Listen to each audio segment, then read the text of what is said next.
Partai Buruh dihidupkan kembali karena satu persoalan, yaitu Omnibus Law. Mengapa demikian? Karena kami sudah tidak percaya dengan DPR yang sekarang. Perpu Omnibus Law UU Cipta Kerja, Partai Buruh, KSPI dan Organisasi Serikat Buruh menyikapi langkah Presiden.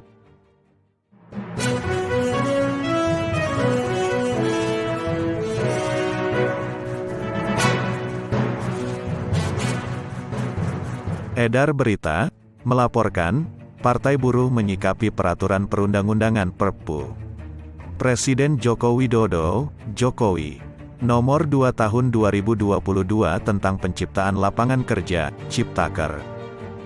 Pemimpin buruh, menurut Iqbal, mengatakan peluncuran Perpu ini lebih baik dari pembahasan pemerintah dan DPR tentang RUU Ciptaker, yang sebelumnya dinyatakan inkonstitusional secara bersyarat oleh Mahkamah Konstitusi. Menurut Said, Partai Buruh tidak lagi percaya DPR akan memperdebatkan RUU Ciptaker. Karena itu, menurutnya, lebih baik diberikan Perpu. Selain itu, pemberian izin itu dimungkinkan. Kata Mahfud, Menteri Koordinator Bidang Politik, Hukum, dan Keamanan, meski bertentangan dengan beberapa pakar konstitusi lainnya, kami menggunakan pemberitahuan pertama yang disahkan oleh Perpu. Bukannya memberikan kepada DPR yang kami pilih tidak percaya, kata Said di Jakarta, Sabtu, 31/12. Berbeda dengan pemerintah yang mengatakan alasan mendesaknya masalah Perpu adalah tingginya inflasi dan ketidakpastian ekonomi global. Partai Buruh mengatakan darurat adalah masalah upah buruh yang tidak naik selama bertahun-tahun berturut-turut meskipun kinerja Indonesia bagus. Perekonomian pemerintah. Selain itu, keadaan darurat lainnya melibatkan pembayaran pesangon yang tidak adil, pelanggaran hak-hak pekerja perempuan, dan persyaratan outsourcing yang umum. Atas dasar itulah kami memilih Perpu, kata Said.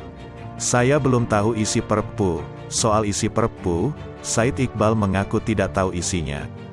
Akibatnya, pihaknya belum bisa menentukan menerima atau menolak Perpu. Pemerintah saat ini belum menerbitkan isi Perpu meskipun mereka telah menerbitkannya. Said mengaku pihaknya berdiskusi dengan tim Kadin dan mengusulkan modifikasi job center untuk mencapai win-win solution. Said juga mengakui, bersama Presiden KSPSI Andi Gani Nenawea, mereka bertemu dengan Jokowi untuk mengajukan amandemen atau perbaikan, khususnya klaster pekerjaan. Dalam pertemuan dengan tim Kadin, beberapa kesepakatan tercapai. Di antaranya adalah upah minimum, pada dasarnya UU 13 tahun 2003. Khusus menaikkan upah minimum sesuai dengan inflasi dan pertumbuhan ekonomi, serta melihat survei kebutuhan untuk hidup layak. Proposal berikutnya menyangkut outsourcing. Kalau dalam UU Cipta Kerja, outsourcing dikecualikan dalam semua jenis pekerjaan.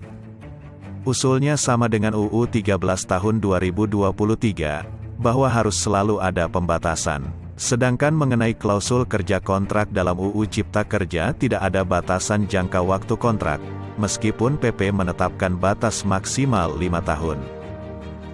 Pesangon adalah 4 kali penghasilan tidak kena pajak, PTKP. Mengenai PHK, jam kerja, lembur, denda dan hak perempuan untuk membayar selama menstruasi dan cuti melahirkan, semuanya diatur dalam UU Nomor 13 Tahun 2023. Selain itu, kata Said, jika nantinya isi laporan kerja tidak sesuai harapan, pihaknya akan tegas menolaknya. Tentu, kalau isi Perpu tidak seperti yang diharapkan Partai Buruh dan Serikat Pekerja, mereka akan menolaknya, ujarnya. Pemerintah kemarin merilis Perpu Ciptaker alih-alih membuka kembali undang-undang yang dinyatakan bersyarat inkonstitusional.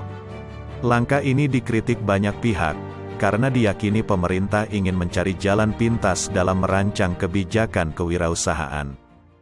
Dosen Fakultas Hukum Indonesia, STH, Jentera Bivitri Susanti SH, berpendapat bahwa ini adalah langkah tegas menuju demokrasi dan bentuk pemerintahan ini justru membajak demokrasi.